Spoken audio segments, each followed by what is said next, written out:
যদি আপনি মনে করেন আপনার স্বাস্থ্য আপনার পরিবারের জন্য কোনো আপোষ করবেন না, তাহলে তেল অল্প খান, ভালোটা খান। আসসালামু আলাইকুম। সরিষার তেল অনেকেই বলছে যে আমারটা খাঁটি, তারটা খাঁটি। আসলে কারটা খাঁটি, কার সরিষার তেল আসলে কেমন? একটা তো ঝাঁজ ভালো, তাহলে এটা কেমন? ওনারটা তো দেখতে খুব সুন্দর, তাহলে ওনারটা কেমন?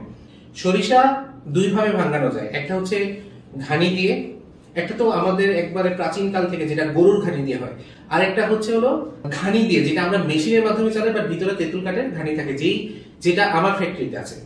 আর আরেকটা হচ্ছে হলো এক্সপেলার দিয়ে মূলত সরিষাকে একদম পিষণ করে হিট তৈরি করে ওটা থেকে তেল বের করা হয়। এক্সপেলারের তেলটা সেটা কিন্তু স্বাস্থ্যের জন্য ভালো না, ওটা স্বাস্থ্যের জন্য ক্ষতিকর। এখন কেন ক্ষতিকর আমি বলবো।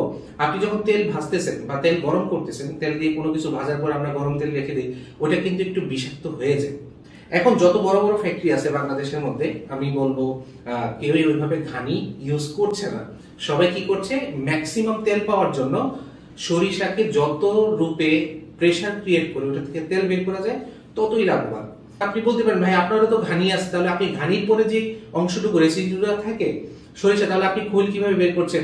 হ্যাঁ, আমি ওটার জন্য এক্সপেলার ইউজ করি, বাট বোতলজাত যে তেলগুলো করছি ওটাতে কখনোই আমরা ঘানি ছাড়া এক্সপেলারের তেল দিচ্ছি না। এই জন্য বলবো আমার এখানে একটু ঝাঁজ আপনি কম পেতে পারেন, এটার কালার একটু ডিফারেন্ট থাকতে পারে, বাট আপনি পাচ্ছেন একদম শতভাগ খাঁটি ঘানি ভাঙা সরিষার তেল। অফার ও 5% ডিসকাউন্টে শপিং করুন ড্রেসআপ অ্যাপে আর পেয়ে যান ক্যাশ অন ডেলিভারি সারা দেশে।